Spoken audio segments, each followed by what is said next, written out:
Kalau di Kedah terkenal dengan Pulau Langkawi sebagai sebuah pulau yang unik, malah terdapat pelbagai cerita yang menarik tentang pulau itu. Tetapi tahukah anda bahawa Kelantan juga tidak kurang dengan pulau-pulaunya yang menarik yang tidak diketahui oleh kebanyakan warga Kelantan itu sendiri. Salah satu pulau yang lebih dikenali sebagai Fantasi Island Kelantan atau Pulau Impian memang wujud sejak dulu yang letaknya di Kampung Rong Cenuk, Pasir Mas, Kelantan. Kalau Danau Tuuban mempunyai keindahan tasiknya yang mempesonakan juga terletak di Pasir Mas, tetapi Pulau Impian juga tidak kurang dengan persekitaran dan tasik yang menarik mata memandang. Apatah lagi Pulau Impian itu sendiri melingkari keseluruhan kawasan itu sehinggakan digelarkan sebagai sebuah pulau yang hakikatnya tidak diketahui oleh seluruh warga Kelantan itu sendiri. Menyedari tentang unik sehinggakan digelar sebagai Fantasi Island Kelantan, wartawan Share TV sempat menjejak dan menemui penduduk jatinya Siti Fatimah Abdul Ghani dan Muhammad Zawawi bin Musa. Katanya Pulau Impian telah wujud sejak sebelum tahun 1957. Ketika itu beliau masih lagi kanak-kanak. Katanya lagi kawasan ini pada masa dulu adalah tempat peliharaan pelbagai jenis kucing. Pernah menjadi kawasan perkhemahan dan tempat paling menarik ditemui di Kelantan. Sambungnya lagi, salah seorang peneroka asal yang menemui dan mengetahui tentang Pulau Impian ialah dikenali Tuk Adam. Disebabkan Tuk Adam adalah orang bertanggungjawab meneroka dan membangunkan pulau berkenaan, beliau telah menamakan pulau berkenaan pada masa itu sebagai Pulau Impian Tuk Adam. Ditanya adakah Pulau Impian mempunyai kaitan dengan Danau Tuuban yang letaknya di Kampung Rasal, Pasir Mas, Kelantan. Beliau menjelaskan Pulau Impian dengan Danau Tuuban adalah dari pulau yang sama. Tasik yang mengalir adalah tasik yang sama juga. Ini kerana tasik yang terdapat di Pulau Impian bersambung dengan tasik yang terdapat di Danau Tuuban itu. Menurutnya lagi, selepas Tuk Adam menemui, meneroka dan membangunkan kawasan Pulau Impian ini, selepas itu Tuk Husin pula yang datang diikuti Tuk Amin selepas itu. Menurutnya, orang luar dari Pulau Impian memang mengetahui tentang kewujudan Pulau Impian sejak dulu sebagai sebuah pulau yang menarik ketika itu. Hairannya Pulau Impian tidak sebagaimana di Danau Tuuban yang pernah menjadi kawasan perkelahan dan perkhemahan tersohor pada masa dulu. Dalam hal ini menurutnya disebabkan Pulau Impian menjadi milik persendirian, jadi mungkin kerajaan sukar untuk membangunkannya sebagaimana di Danau Tuuban itu. Katanya Pulau Impian bukan sahaja cantik dan menarik, terutamanya tentang aliran air tasiknya agak jernih dan bersih, memang memukau pandangan. Menurut Siti Fatimah, terdapat pelbagai jenis ikan yang menghuni dalam tasik di Pulau Impian seperti ikan toman, baung, jelawat, lampam dan sebarau.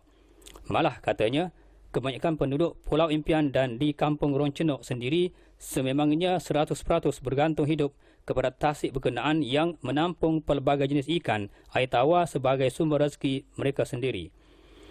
Jelas Siti Fatimah lagi, mereka lah nelayan kecil yang masih menggunakan pukat tradisional dan pancing semata-mata untuk mendapatkan ikan-ikan yang menjadi sumber rezeki mereka. Selain itu katanya, Pulau Impian sejak dulu sehingga kini menjadi tumpuan kaki pancing kerana golongan berkenaan mengetahui terdapatnya spesies ikan besar yang menghuni dalam tasik di Pulau Impian itu. Apabila ditanya adakah pihak media yang pernah membuat laporan awal di Pulau Impian, beliau menjelaskan setahunnya tidak ada media yang datang ke Pulau Impian untuk membuat liputan tentang pulau berkenaan. Maka Share TV adalah majalah web yang terawal datang membuat liputan di Pulau Impian berkenaan. Katanya, beliau berharap Pulau Impian tidak lagi sebagaimana sekarang yang didapati terbiar tanpa pembangunan. Harapannya ia supaya ada pihak-pihak yang datang melihat tempat berkenaan dan membangunkannya sebagai tempat peranginan dan pelancongan yang menarik. Rugilah katanya jika lokasi peranginan menarik terbiar begitu sahaja tanpa sebarang usaha untuk menjadikan pulau berkenaan lebih dikenali. Beliau amat berharap supaya Share TV mengenakan hal berkenaan kepada umum supaya orang di luar sana mengetahui bahawa di Kelantan ini terdapat kawasan Fantasi Island yang terlindung dari pengetahuan umum. Beliau mencadangkan jika ada pihak yang ingin membangunkan kawasan Pulau Impian patut menjadikan satu kawasan kaki pancing, taman, tempat berehat, perkhemahan supaya dapat saling berkongsi rezeki dengan mewujudkan beberapa gerai dan tempat-tempat untuk penduduk berniaga. Katanya, jika ada idea yang menarik, tentunya Pulau Impian akan menjadi bertambah menarik. Sementara itu, menurut salah seorang penduduk, Muhammad Zawawi Musa, atau Awi berkata, Pulau Impian sememangnya telah mewujud sejak awal dan apabila beliau dilahirkan, pulau berkenaan telah mendapat namanya. Menurutnya, Pulau Impian ini memang bercantum dengan Danau Tuuban yang terletak di Kampung Rasal kerana Kampung Ronconok adalah dalam daerah yang sama. Dengan kata lain, tasik Pulau Impian ini sememangnya bercantum dengan tasik di Danau Tuuban itu. Membicarakan tentang banjir pula, sebelum banjir buruk Disember 2014 melanda Pulau Impian, Pulau Impian boleh dikatakan sebuah tempat peranginan yang menarik, bukan dari konteks pemandangannya tetapi keadaan tasiknya yang jernih dan jauh mata memandang. Pulau Impian boleh dianggapkan sebagai fantasi Island Kelantan kerana tiada lagi tempat lain yang dianggap cantik dan menarik kecuali yang terdapat di Pulau Impian yang terletak di Kampung Ronconok. Berdasarkan kepada pandangan Muhammad Zawi itu, keindahan Pulau Impian hampir menyamai keindahan yang terdapat di Danau Tuuban, cuma perbezaan paling ketara adalah dari segi keluasannya. Kata Muhammad Zawi lagi, dia juga berasa terkilan apabila banjir besar 2014 dikenali bah kuning telah menyebabkan Pulau Impian hilang serinya kerana dirubah banjir itu.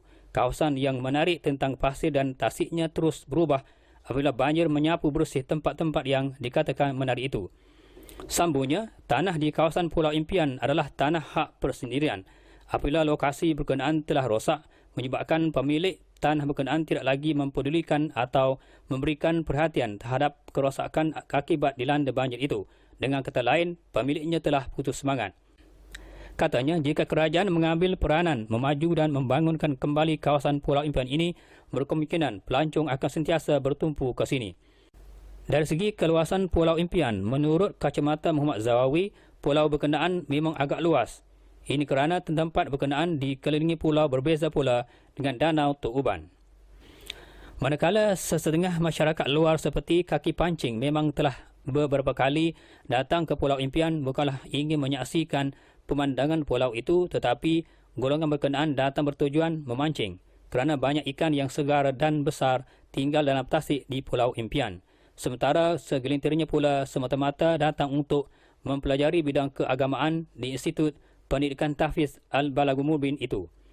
Ditanya tentang masyarakat luar bahawa Pulau Impian adalah fantasi Island Kelantan, kebanyakan penduduk di Kelantan tidak mengetahui Pulau Impian ini adalah tempat yang menarik yang boleh dijadikan kawasan rehat, rehlah, perkelahan dan perkhemahan. Cuma bagi segelintir penduduk hanya mengetahui tentang adanya Institut Pendidikan Tahfiz Al-Balagh dan golongan pemancing pula mengetahui adanya ikan-ikan yang besar dalam tasik itu. Kalau di Danau Tuuban pula, mereka dilarang untuk memancing tetapi tidak di Pulau Impian. Pulau Impian pada masa dulu pernah dijadikan tempat berkursus, tetapi apabila pengasasnya telah meninggal, menyebabkan kawasan berkenaan terbiar dan tidak lagi dikunjungi.